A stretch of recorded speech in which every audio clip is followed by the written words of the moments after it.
আসসালামু আলাইকুম, যে যেখান থেকে আজকের এই ভিডিওটি দেখছেন সকলকে শুভেচ্ছা। তো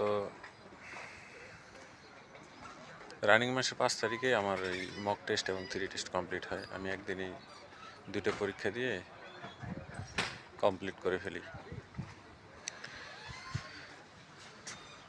তো মক টেস্ট এবং থিওরি টেস্ট বিষয়টা একই। এসএসসি পরীক্ষায় ফাইনাল পরীক্ষা দেওয়ার পূর্বে যেমন স্কুলে একটা টেস্ট পরীক্ষা হয়, টেস্ট পরীক্ষা নেয় হচ্ছে স্কুল কর্তৃপক্ষ, আর ফাইনাল পরীক্ষা নেয় বোর্ড কর্তৃপক্ষ। ঠিক একই।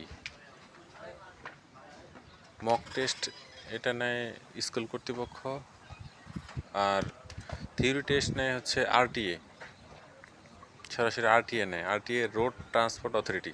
বাংলাদেশে যেমন বিআরটিএ, ঠিক তেমনি এই দেশে আরটিএ একটা সরকারি একটা প্রতিষ্ঠান, তারাই সরাসরি থিওরি টেস্টের পরীক্ষাটা নেয়।